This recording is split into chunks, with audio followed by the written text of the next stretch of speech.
Olá, tudo bem? A partir de agora começa mais um Universiciência, um programa feito por TVs e instituições públicas de ensino superior nordestinas. Aqui a gente mostra a importância das produções científicas do Nordeste e como elas têm transformado a vida das pessoas.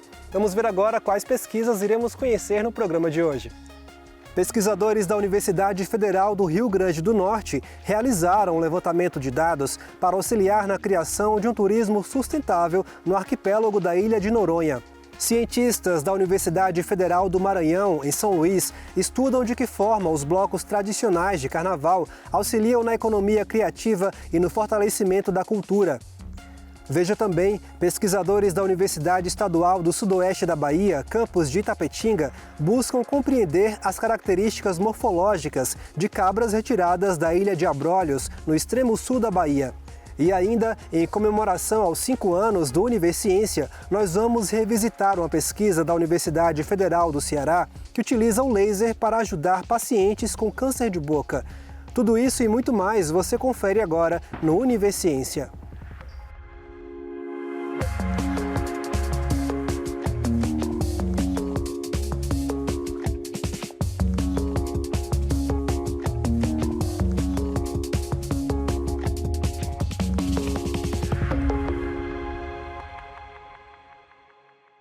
Pesquisadores da Universidade Federal do Rio Grande do Norte produziram um inventário da ilha de Fernando de Noronha, com o objetivo de levantar dados que auxiliarão na construção de um turismo sustentável. Acompanhe.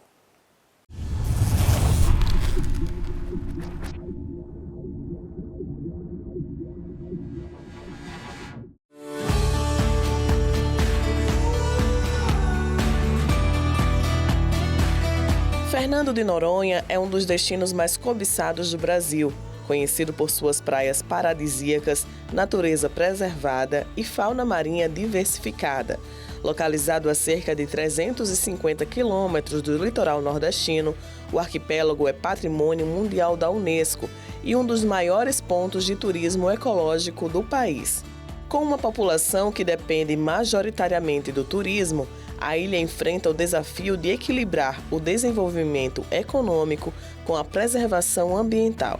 Dentro dessa realidade, uma equipe de pesquisadores da Faculdade de Letras, Engenharia e Ciências Sociais do Seridó, a FELCS da UFRN, está realizando um inventário na ilha, com levantamento de dados essenciais para planejar o turismo sustentável no arquipélago. Essa metodologia que a gente utiliza de inventariação da oferta turística, ela foi desenvolvida por pesquisadores, professores e estudantes da UFRN.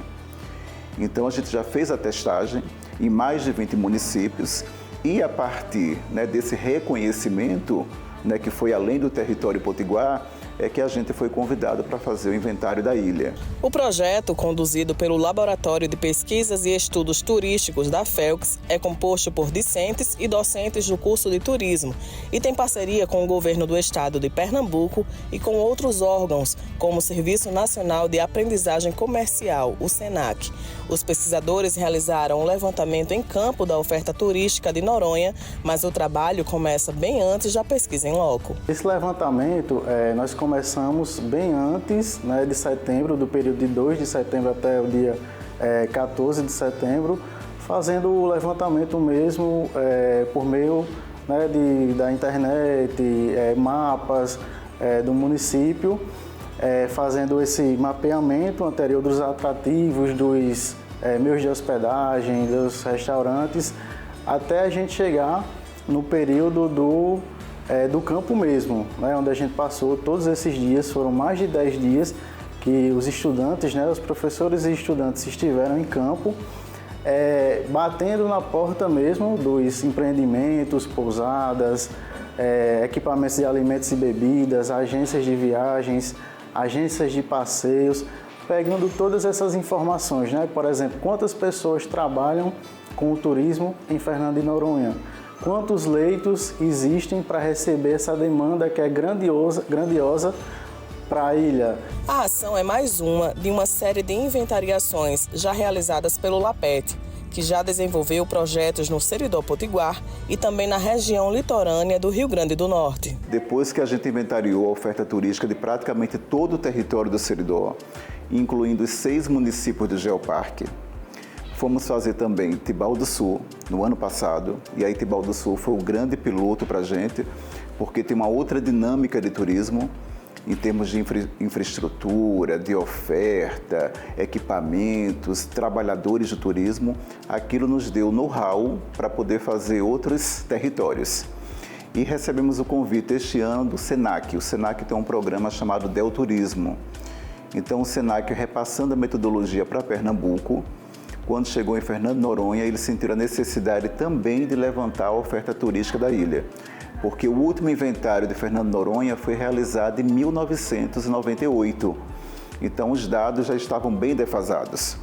E aí por que nós entramos? Por conta do nosso know-how. Agora a gente vai apresentar todos esses dados de forma pública em um evento em dezembro, e deixar disponível esse documento no repositório institucional da UFRN para o visitante, o turista, a própria administração da ilha, né, que vai servir de instrumento de planejamento e gestão para eles, terem acesso a partir desse repositório. Para os alunos, além da experiência acadêmica, a participação no projeto permite a vivência em campo das teorias aprendidas em sala de aula, além da proximidade com a comunidade. Foi uma experiência bastante enriquecedora, uma oportunidade muito rica, assim.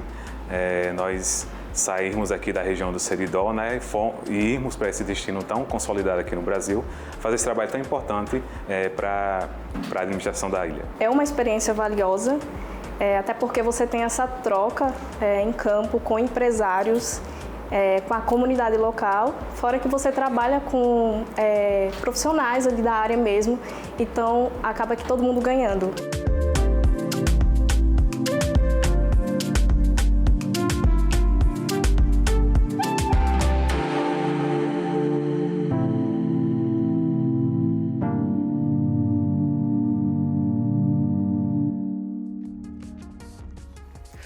No próximo bloco, você vai conhecer um estudo que analisa o impacto econômico dos blocos tradicionais de carnaval no Maranhão.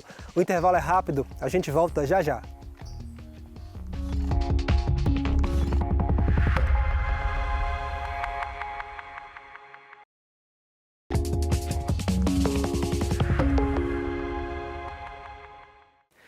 Cientistas da Universidade Federal do Maranhão, em São Luís, estudam como os blocos tradicionais de carnaval contribuem para a economia criativa e o fortalecimento da cultura local. O estudo analisa impactos econômicos desses blocos, além da sua relevância para a identidade cultural do Estado. Vamos acompanhar.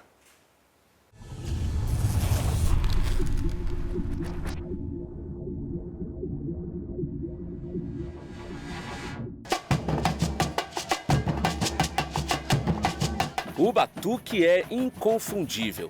Em festas de carnaval, manifestações como os blocos tradicionais só são vistas aqui no Maranhão. Assim como o Bumba Meu Boi e o tambor de crioula, ele representa a singularidade cultural presente no Maranhão. Além disso, as agremiações se comportam como grandes centros geradores de emprego e renda por meio da economia criativa. Fato que levou este pesquisador a estudar a relação entre empreendedorismo e cultura, usando como ponto de observação os blocos tradicionais. São Luís, naquele período, tinha uma manifestação reconhecida como patrimônio imaterial do Brasil, que era o tambor de crioula. E aí eu pensei, por que o bloco tradicional não? Não havia nenhuma tese de doutorado, nenhuma dissertação de mestrado sobre os blocos tradicionais. Havia um ou dois artigos sobre o assunto, muito pouco. Aí eu digo, vou fazer... Eu estava também concluindo o meu mestrado, onde eu estudei as radiolas de reggae, e eu digo, vou fazer a minha próxima investigação sobre os blocos tradicionais, porque merece. Foi isso aí que foi o motivador, a provocação. E, naquela época, a gente montou uma equipe fantástica, sob o comando de Maria Micol Pinho de Carvalho, que, infelizmente, faleceu em 2012, já no final da gestão, mas com o inventário, o INRC, concluído e entregue à Prefeitura de São Luís e entregue ao IFAM, que era para estudo, exatamente para ver se a gente conseguiria esse reconhecimento a nível de patrimônio cultural e material do Brasil. Os blocos tradicionais são uma das manifestações culturais mais autênticas do Carnaval do Maranhão. Com uma história que remonta à década de 1920, esses grupos têm peculiaridades como as vestimentas e o som característico e muito forte. Exatamente igual às escolas de samba, essas agremiações também desfilam na passarela, reunindo dança, ritmo e figurinos sofisticados. O estudo Práticas e Inovações no Carnaval dos Blocos Tradicionais do Maranhão observou que, ao reunir comunidades e criar oportunidades de interação social e econômica, a cultura popular ludovicense fortalece a identidade e atrai visibilidade. Apesar das limitações e da falta de recursos, eles se firmam como grandes polos artísticos e culturais independentes. Eu acho que a gente procura muito o nosso espaço de uma maneira mais eficaz. Eu acho que esse ano aqui está acontecendo um pouco disso, entendeu? O governo começou a fazer uma rota de apresentações muito legal. A prefeitura também começou a fazer uma rota muito legal. E assim, eu vejo que começaram a acertar. Eu acho que o alinhamento é por aí mesmo.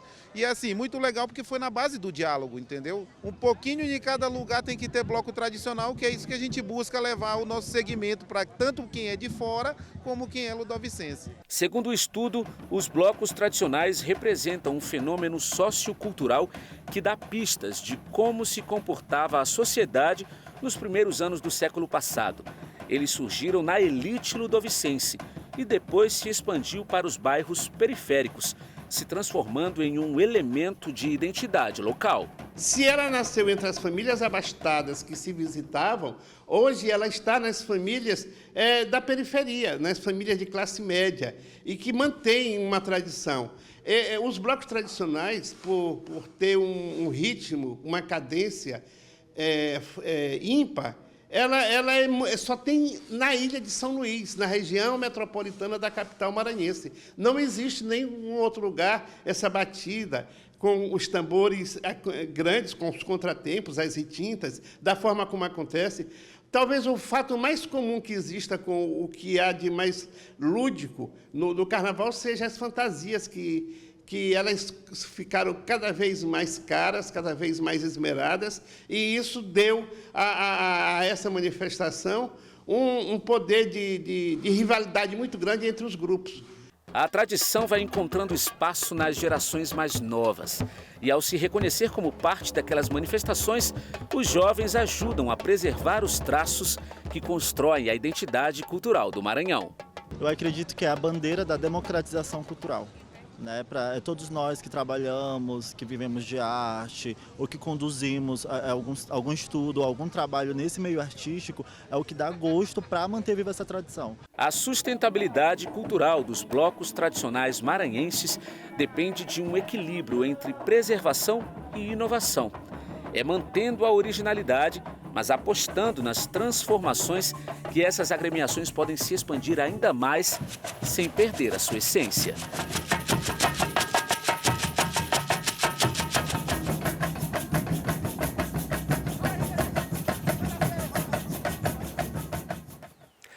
De forma pioneira, pesquisadores da Universidade Estadual do Sudoeste da Bahia, campus de Itapetinga, estudam as características morfológicas de cabras retiradas da ilha de Abrolhos, no extremo sul da Bahia.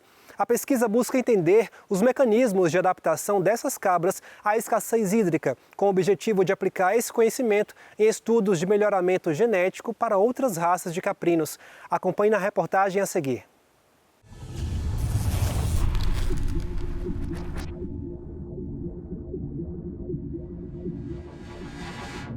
As 27 cabras de Abrolhos, que estão no campus da UESB de Itapetinga, estão se adaptando de forma surpreendente ao novo habitat. Consideradas por pesquisadores como um tesouro genético, elas já são objeto de diversos estudos, que vão confirmar as contribuições dos animais para o desenvolvimento da cadeia produtiva no semiárido. As cabras estão na UESB de Itapetinga desde o dia 28 de janeiro, vindas da ilha de Abrolhos, no extremo sul da Bahia, local que acolheu esse agrupamento genético por mais de 200 anos em condições de restrição hídrica e alimentar. Os animais foram retirados da ilha porque estavam causando impactos ambientais no solo.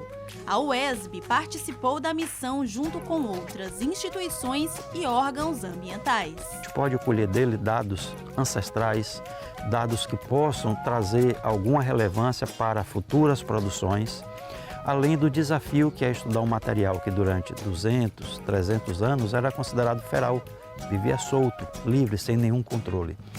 Então hoje a gente faz toda uma avaliação de cada passo desse comportamento e a caracterização racial para que a gente possa incluí-lo dentro de um tipo, dentro de um padrão. Tem sido bem desafiador, porque de início o comportamento delas era bem antissocial. Hoje a gente já consegue fazer as medidas delas e já conseguimos identificar, inclusive, alguns padrões parecidos, como a estatura delas. Elas têm uma estatura, um porte pequeno, vamos assim dizer, e a estatura de altura bem próximas umas das outras. A gente tem já uma característica facial delas, que é de chanfro, bem característica delas, são todas bem padronizadas, mas tem muitas peculiaridades ainda, como por exemplo a pelagem. A gente tem diversos tipos de pelagem, então assim, ainda com essa morfometria a gente vai conseguir ver se consegue um padrão entre ubre, garupa, tamanho, formato de casco, tudo isso. É isso que essa pesquisa busca. O histórico de alta resistência das cabras gera boas expectativas nos pesquisadores, principalmente considerando o clima semiárido em que estamos inseridos. Na ilha de Abrolhos, os animais buscavam fontes alternativas de água. São cabras de alta resiliência que conviveram em um ambiente com restrição de água, já que lá não tem fontes contínuas, mas é importante aproveitar a oportunidade de dizer que elas não bebiam água, mas elas tinham água sobre várias fontes, principalmente fontes alimentares. Porque as pessoas às vezes interpretam um pouco diferente. Não, elas não sobreviveram sem água. Elas utilizavam, dentro da capacidade que esse material biológico tem, de extrair água dos alimentos e se abastecerem. Isso já traz muita informação positiva para a gente, porque nós temos biomas aqui no Nordeste que é a caatinga. E se a gente tem um animal com uma maior capacidade de sobrevivência a regiões mais inóspitas, elas vão poder contribuir bastante. Encontrar um material como esse, que possivelmente bem mais resistente do que nós temos de material no semiárido, é desafiador e gratificante. Porque no futuro próximo esses animais podem servir como uma forma de melhorar animais que nós já temos no nosso sertão. Os próximos passos dos estudos são animadores. Com o término da análise morfológica, será analisada a composição química do leite. Os pesquisadores também estão à espera dos resultados de análises genéticas feitas pela Embrapa. Outra novidade é a introdução de novos alimentos, que podem trazer boas informações para as pesquisas. Semana iniciaram o consumo de concentrado, elas já conhecem feno e consomem bastante feno, e em breve a gente vai começar a fornecer silagem para que ela possa mudar o comportamento ingestivo e começar a comer alimentos diferentes. Isso é muito importante, porque a gente vai adequando esse material ao padrão de manejo das demais raças que a gente tem no continente. No próximo bloco, a gente segue revisitando pesquisas que fizeram a diferença no dia a dia das pessoas em celebração aos 5 anos de Univerciência. O nosso próximo destino é o estado do Ceará. O intervalo é rápido, a gente volta já já.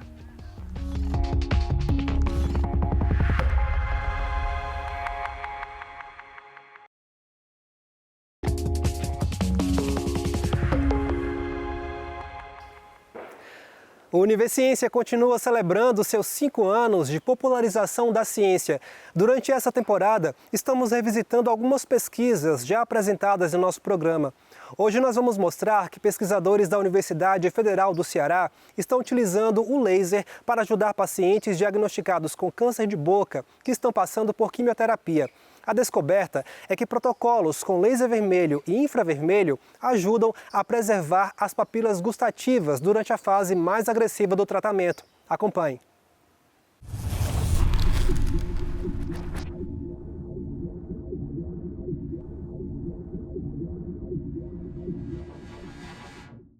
O laser, ele é um aparelhozinho portátil, então a gente consegue levar para cada lugar. Ele é um aparelho só que ele tem uma potência fixa de 100 mW de potência. E ele tem comprimentos de ondas diferentes. Ele tem um comprimento de onda vermelho, que vai variar ali de 660 nanômetros, e um comprimento de onda infravermelho, variando de 880 nanômetros. A tecnologia do laser é uma tecnologia relativamente simples. É uma emissão de fótons de luz que os tecidos absorvem e isso estimula a sua reprodução celular. Então, se eu tenho uma ferida e eu jogo o laser em cima, aquele comprimento de onda estimula a cicatrização celular e, consequentemente, o reparo das feridas. Isso já é feito para a pele, isso já é feito para a afta. E a quimioterapia, por causar um dano, então a gente pensou, poxa, se o laser é capaz de reverter um dano de uma ferida cutânea ou de boca, por que não prevenir o desgaste dos botões gustativos durante a quimioterapia? É uma coisa relativamente nova, né, de você tratar a digeusia com a laser terapia. Então, assim, é uma coisa que nós estamos engatinhando. Se a gente for buscar na literatura, você tem, inclusive, uma grande gama de protocolos diferentes, porque a gente não sabe ainda, na realidade, qual o melhor protocolo, né, para o tratamento desta condição. O paciente ele começa a perder peso ou devido à falta de ingesta de alimento ou devido a vômito, náusea e diarreia. E aí, quando o paciente ele perde muito peso e ele baixa para determinados níveis, o oncologista tem de diminuir a dose do quimioterápico ou até suspender o tratamento. E qual é o impacto disso? Resistência tumoral. Toda vida que você para de administrar a droga, o tumor tende a desenvolver resistência. Então, se o oncologista ele consegue sustentar aquela dose durante todo o curso do tratamento, a possibilidade de cura aumenta significativamente. A gente totalizou 135 pacientes com câncer de mama, sendo acompanhados durante 6 meses. Nós tivemos 2 grandes grupos. Como não existe tratamento para essa condição, a perda de paladar após químio, então nós tivemos um grupo com e um grupo sem laser. E o grupo com laser, a gente conseguiu sustentar o paladar durante toda a quimioterapia e manter e até aumentar o peso do paciente durante a quimio. Enquanto os grupos tratados sem o laser, né, foi só simulada a aplicação de laser, o peso dos pacientes e o paladar ele foi diminuindo em até 20%, o que é uma perda de peso muito grande. Como a gente descobriu que o laser era assim eficaz e era capaz de prevenir a diseugia, a gente começou a estudar protocolos de laser terapias diferentes. Então, hoje em dia, a gente utiliza 3 protocolos. O protocolo padrão, que foi executado no mestrado, e mais 2 outros estudos com comprimentos de onda de laser diferentes. Eu nunca perdi o paladar, não, por causa justamente do laser. Sentia todos direitinho todos os sabores. Eu conversei com algumas amigas minhas que não fizeram esse tratamento com laser, que tiveram várias aftas na boca, tiveram também perda de paladar, não conseguiam comer, tiveram pouca salivação e tudo. Então esse trabalho das meninas, da doutora Cássia, é muito importante assim, pra gente lá. A gente conseguiu ali dar uma condição nutricional para essas pacientes melhor. E o que a gente quer descobrir é qual que é o laser que vai ter uma maior eficácia com menor tempo clínico, elevando o custo-benefício para o paciente, né, dando um custo igual ao protocolo que a gente desenvolveu e com um tempo clínico mais rápido. E acaba que leva à necessidade de outros estudos, principalmente estudos laboratoriais, para a gente entender qual o mecanismo real de ação da diseugia que até então não é conhecido na literatura.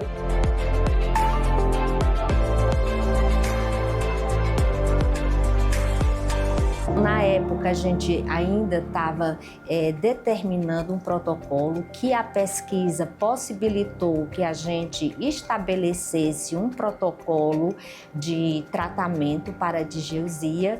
E o mais importante é que essa pesquisa ela possibilitou a gente ampliar a aplicação da laser terapia na odontologia. Então, hoje, o nosso projeto, que Ele funciona todas as quintas-feiras pela manhã. Em uma das clínicas aqui do nosso curso, a gente hoje atende não só as complicações oncológicas, como a própria digeusia ou ageusia, mas também pacientes que apresentam mucosite, que são aquelas feridas, a inflamação na boca em consequência tanto da radioterapia como da quimioterapia. Além disso, nós atendemos muitos pacientes que se submeteram ao transplante de medula óssea, que aqui o Ceará está se tornando realmente o centro de referência da região norte e nordeste em transplante de medula óssea. Além disso, nós ampliamos também o uso da laser terapia para o tratamento de algumas doenças infecciosas, como o herpes simples, em que a gente usa uma combinação do laser com um corante, em que ele cora o micro-organismo e o laser tem uma ação mais direta e localizada. E uma outra coisa que a gente tem ampliado muito o atendimento, pacientes com as neuralgias, pacientes com distúrbios de ATM, em que leva realmente a dor no ouvido, a dor na musculatura da face, a dor na musculatura do pescoço. Então, tem sido um aliado desses pacientes. E uma outra coisa também, acho que a nossa população também está ficando muito idosa, então tem tido um aumento grande de idosos mesmo, aumentou a expectativa de vida. Então, muitos pacientes eles estão com a síndrome da ardência bucal, que também é uma condição pouco entendida, mas com certeza multifatorial. E aí, nesse campo, a laser terapia também tem contribuído para amenizar os efeitos da ardência bucal. Houve assim uma ampliação de aplicações, e tem sido a cada dia, cada clínica é um desafio. Por quê? Quando se fala de protocolo de laser terapia, é uma coisa assim, muito difícil. Por quê? Porque cada pessoa responde de uma maneira diferente. É uma clínica que ela é muito rica para isso aí também, porque faz com que a gente precise realmente saber avaliar o paciente, saber avaliar a resposta, a gente mudar os protocolos. O mais importante é que a gente sempre tenha uma resposta positiva.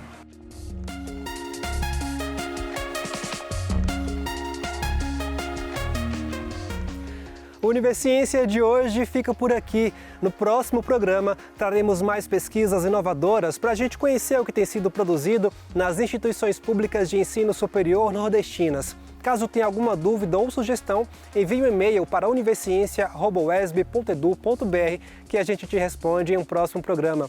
Obrigado por sua companhia e até mais.